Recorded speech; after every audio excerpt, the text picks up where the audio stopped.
आसमान से सूरज की किरणों के साथ बरसते आग के गोले और नीचे 40 डिग्री के ऊपर तपती जमीन। ये आलम लगभग आधे हिंदुस्तान का है। उत्तर से लेकर दक्षिण तक गर्मी का मौसम कहर बरपा रहा है।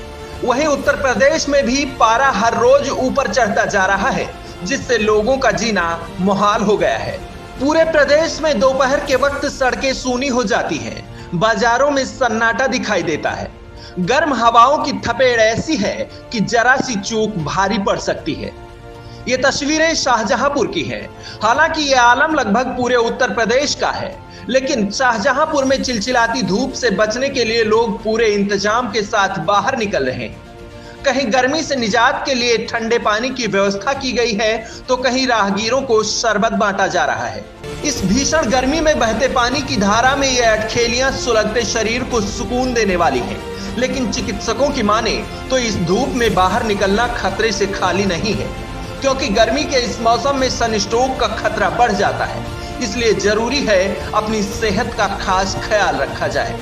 गर्मी में होने वाले पसीने के साथ शरीर से तमाम जरूरी सॉल्ट और मिनरल भी बाहर निकल जाते हैं, जिसकी पूर्ति के लिए हमेशा सजग रहने की आवश्यकता है। देखिए, इस समय जो वातावरण में एक तो टेम्परेचर बढ़ा है, तापमान अधिक बढ़ गया है और आर्द्रता बहुत कम हो गई है। मॉइस्चर जो है वो एनवायरनमेंट में नहीं रह गया है, तो इसलिए एक स्ट्रोक तो एक है ही है कारण, लेकिन इसके संग में बहुत सी बीमारियां एक संग आ जाती हैं। उसमें स्ट्रोक प्रमुख हो सकता है, डिहाइड्रेशन हो सकता है, या जितने भी वायरस और बैक्टीरियल इन्फेक्शन होते हैं वो एक्टिव हो जाते हैं इस टेम्परेचर में। तो इन सब को लेके ये माना जा सकता है कि इस मौसम से लेके और बरसाती मौसम तक बीमारियों की बहुतायत में होती है, और इसमें से अधिकतर बीमारियां मरीज अगर ठीक से अपनी देखभाल करे तो बिना दवाई के भी ठीक रह सकता है। जहाँ तक आपने पूछा कि स्ट्रोक के बारे में, तो जब टेम्परेचर बढ़ता है तो शरीर से पानी और लवण तत्व निकलते हैं, और उस रेशियो में आदमी पानी पी नहीं पाता है, और ना ही तत्व बाकी के जो मिनरल्स हैं वो आ पाते हैं। इस वजह से स्ट्रोक का मुख्य कारण ये है। इसके बचाव के लिए सबसे ज़रूरी चीज़ है कि इंसान को जो भी काम निपटाने हों वो या तो सुबह के टाइम निपटा ले, घर से बाहर वाले, या शाम को सूरज ढलने के बाद निपटाना चाहिए। रेगुलर इंटरवल पे पानी पीते रहना चाहिए सब, और बच्चों से भी को आदत डालें कि रेगुलर इंटरवल पे पानी पीते रहें। पानी पिएं, शिकंजी पिएं, सूप पिएं, जूस पिएं।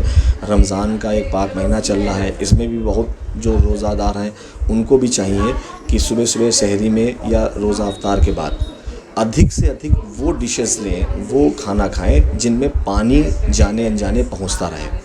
वो तरबूज हो सकता है, वो खरबूजा हो सकता है, वो शिकंजी हो सकती है, ना कि तली भुनी चीज़ें खाएं। तली भुनी चीज़ें खाने में आजकल दिक्कत ये होती है कि एसिडिटी बनती है, और एसिडिटी हमेशा फिर वो वोमिटिंग का कारण बन सकती है। दिन भर का खाली पेट होता है, और अगर हमने फिर कहीं ना कहीं अगर कुछ खाया ऐसा तला हुआ या मिर्च मसाले वाला, तो वो फिर वोमिट हो सकता है और आदमी डिहाइड्रेट हो सकता है। फिर वो सारे के सारे वो सिम्टम आते हैं। तो अगर कभी किसी मरीज को ऐसा लगे कि उसे चक्कर आ रहा है, या घबराहट हो रही है, या कम दिख रहा है, तो उसको एक तो छाएं या हवादार जगहों पर रखना चाहिए। सर पे हल्का हल्का गीला रुमाल या गीली तौलिया रखे, पूरा बदन पोंछे। जब देख ले कि टेम्परेचर ठीक हो रहा है तो थोड़ा थोड़ा करके पानी उसको देना शुरू करे, और ज़रूर मरीज़ से पूछे कि उसको पेशाब हुई या नहीं।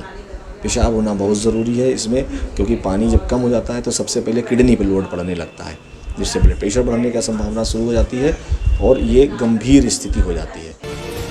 अप्रैल महीने में 40 डिग्री के ऊपर का पारा चिंताजनक है। मई महीने में यह तापमान और बढ़ सकता है। ऐसे में जरूरत है ज्यादा सावधान और सजग रहने की, ताकि आने वाले वक्त में गर्मी का ये सितम आपकी सेहत पर भारी न पड़ जाए।